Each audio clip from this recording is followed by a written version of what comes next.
America की सर्वोच्च अदालत ने पूर्व राष्ट्रपति डोनाल्ड ट्रंप के उस महत्वाकांक्षी प्रयास को मंजूरी दे दी है जिसमें वे संघीय शिक्षा विभाग को पूरी तरह समाप्त करने की दिशा में आगे बढ़ रहे हैं। इस निर्णय के बाद ट्रंप प्रशासन को विभाग के ढांचे को तोड़ने और कर्मचारियों की छटनी करने की पूरी छूट मिल गई है। दरअसल सुप्रीम कोर्ट की रूढ़िवादी बहुमत ने ट्रंप की उस याचिका को स्वीकार कर लिया है जिसमें उन्होंने शिक्षा विभाग के 1400 कर्मचारियों की बहाली के निचली अदालत के फैसले को चुनौती दी थी। इस फैसले से अब शिक्षा विभाग को निष्क्रिय कर बंद करने का मार्ग लगभग साफ हो गया है। हालांकि अदालत के 3 उदारवादी न्यायाधीश सोनिया सोतोमायोर, एलेना कागन और केतांजी ब्राउन जैक्सन ने इस निर्णय का तीखा विरोध किया। जस्टिस सोतोमायोर ने कहा कि ये फैसला राष्ट्रपति को संविधान की सीमाओं से बाहर जाकर संस्थानों को खत्म करने की शक्ति दे देता है। उनके अनुसार अगर कोई राष्ट्रपति विभाग के आवश्यक स्टाफ को हटा सकता है तो वह पूरे मंत्रालय को ही नष्ट कर सकता है। ये विवाद मार्च में शुरू हुआ जब तत्कालीन शिक्षा मंत्री लिंडा मैकमोहन ने ऐलान किया कि विभाग आधे से ज्यादा कर्मचारियों की छटनी करेगा। इसके बाद 20 मार्च को ट्रंप ने एक कार्यकारी आदेश जारी कर शिक्षा विभाग को चरणबद्ध तरीके से बंद करने की प्रक्रिया तेज कर दी। इस आदेश में मैकमोहन को निर्देश दिया गया कि वे कानून की सीमाओं के भीतर रहते हुए विभाग को पूरी तरह समाप्त करने के लिए सभी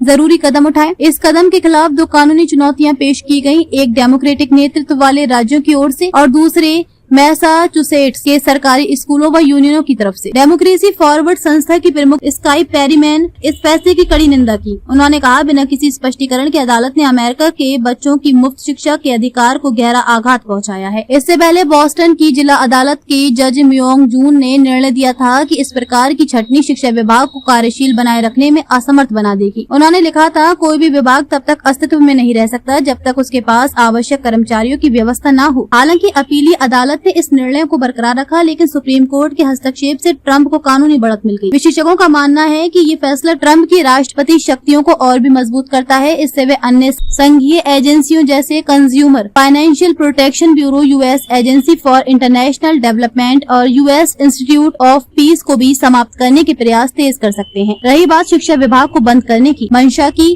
तो ट्रंप ने अपने चुनाव प्रचार के दौरान शिक्षा के विकेंद्रीकरण का वादा किया था। वे मानते हैं कि शिक्षा का नियंत्रण केंद्र सरकार की बजाय राज्यों को सौंप देना चाहिए। रिपब्लिकन पार्टी के कई नेता भी इस विचारधारा के समर्थक हैं।